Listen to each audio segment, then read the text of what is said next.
Welcome back to the new class. Okay, today we are going to start new chapter, that is coal and petroleum. Children, you know coal and petroleum are natural resources. What is natural resources? It is obtained by nature. It is not a man-made thing. It is obtained in nature. For example, coal, petrol, diesel, these all, LPG gas, CNG, these all we get it from nature. Man cannot make such a type of things. So such type of resources are called natural resources. There are two type of natural resources. One is exhaustible, the other one is inexhaustible. What is exhaustible?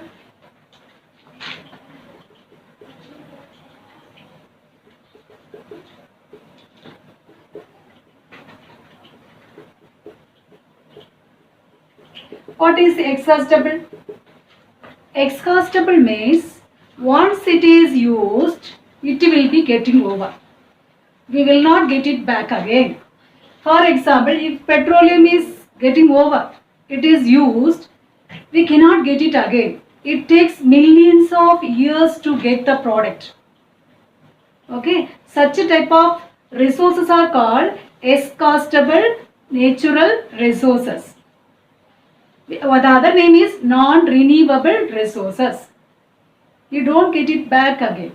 It takes millions of years to get the product.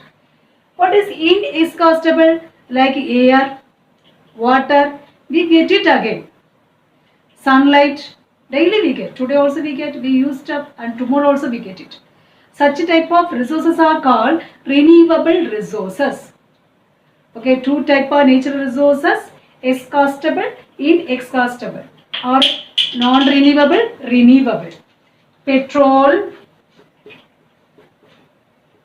coal, coke, these are non-renewable resources. Air, water, forest also. If once the forest is cut, it takes many years to get the forest back, because to grow the plants, it takes many years. Understood? So it is exhaustible. These are inexhaustible resources. Air, water, sunlight. Understood? The next one is fossil fuel. What is that? Fossil fuel.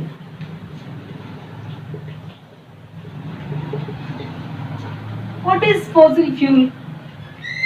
The remain of dead, buried plants and animals due to high pressure, temperature and the absence of air. These plants changes into fuel. Such dead remains are called fossil fuel. Okay. What are called fossil fuels? Dead remains of plants and animals. Okay, buried deep into the soil and changes into fossil fuel. Understand? Examples: coke, petroleum. These all are fossil fuel. The next question is coal.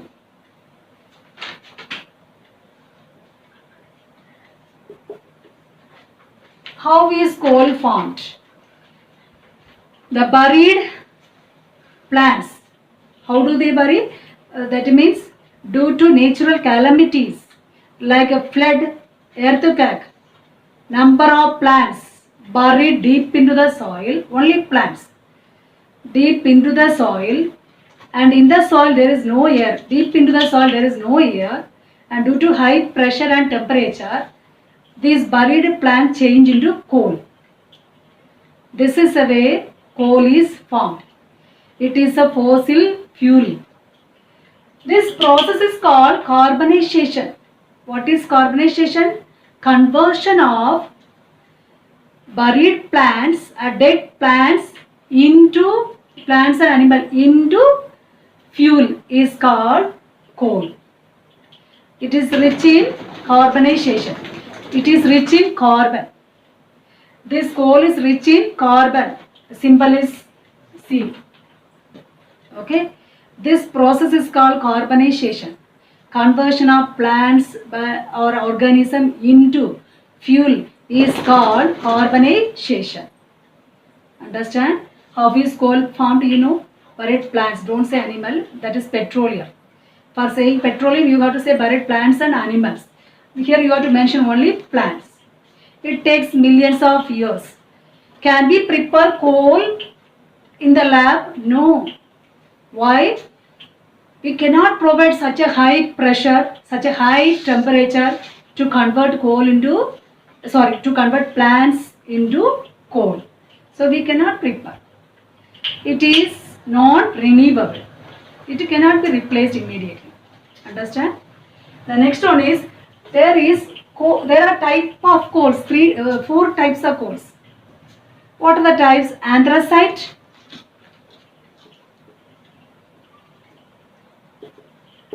bituminous,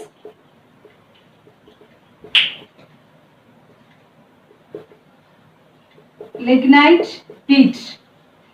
These are the types of coals. What is anthracite means? It is a high quality. It is high grade. Why means 80 to 95% of carbon contents are there. 80 to 95% of carbons are present in this type of coal.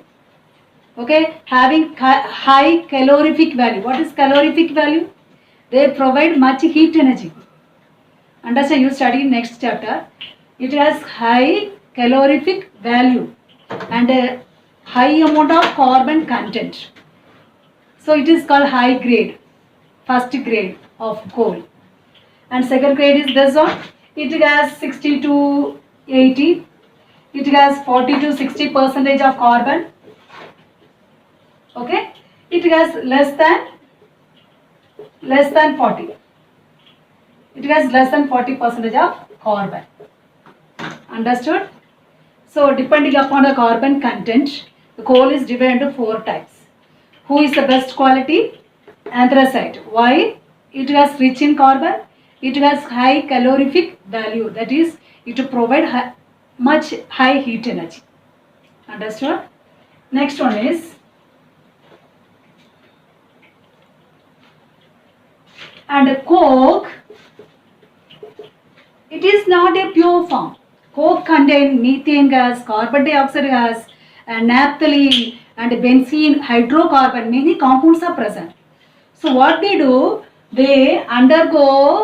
This product undergoes heating in the absence of air. In the absence of air, it undergoes heating. This process is called distillation. What is distillation? What is distillation? Heating of coke in the absence of air. That means in the container you take coal. In the container you take a coal product you take in a container and close it, and they keep on heating the product. Understand? On heating, the vapor evolves and the vapor will be collected, and on cooling, vapor change into liquid and different product we get. This process is called distillation. What is distillation? Heating coal in the absence of air. No air is passed. Close the container and they heat. Okay, coke is kept in the container and they close the container, then they go for heating the product. Such a process is called distillation. And while heating, some gases evolve. That gas is called coal gas. That gas is called coal gas. And some liquid also formed during this process, distillation process. That liquid form is called coal tar. This coal tar is liquid, viscous liquid. What is viscous? Thick liquid. Like a honey. Honey is very thick, isn't it? That is called viscosity. Understood? It is gas, it is liquid, and the solid is coke. And during heating or during the process of distillation, you get three forms.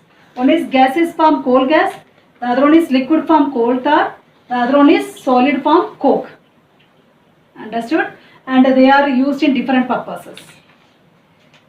This coke is a solid. Okay, almost it is pure form of carbon. And a porous solid. Porous means space will be there between, air space will be there. Pore easily we can break like that. Porous solid. Understood? It is used for extraction purpose. What is extraction or metallurgy?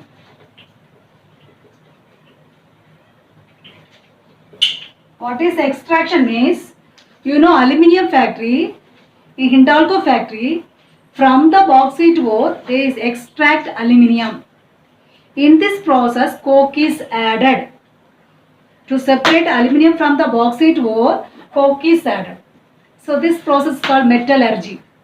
So who is used? This coke is used. So users can be asked. So study the uses of coke. Second one is coal tar. It is a liquid. What is the use of this liquid? Means surfacing the, what is that, road, metalled road. Okay, and many other purposes are there. Hydrocarbon, naphthalene ball, toluene, benzene. These are the compound you get.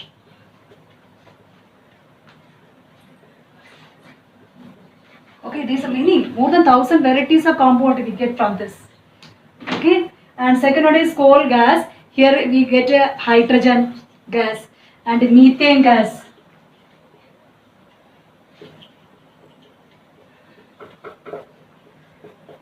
Okay, these are the gases we get from this, and they are used in different purposes. Okay, this much you learn. Once again, what is natural resources which we get from nature, not man-made thing. It is getting from nature without the help of man. Such resources are called, what is that? Natural resources. There are two type of natural resources: exhaustible or non-renewable, inexhaustible or renewable. You know what is exhaustible and what is inexhaustible, isn't it? The second one is fossil fuel. What is fossil fuel? Fossil fuel means buried plants and animals. What happened? It takes millions of years to degrade due to high pressure and temperature to get the fuel is called fossil fuel. Third one is coal, carbonization. What is carbonization? The process of converting buried plants into fuel is called carbonization because it is rich in carbon. Such a process is called carbonization. And coal undergoes distillation process. What is distillation? Heating the coal in the absence of air. So during this process you get three products. Main product one is gaseous form of coal gas, and the liquid form of coal tar, and the solid form of coke. They are used in various purposes. Understood?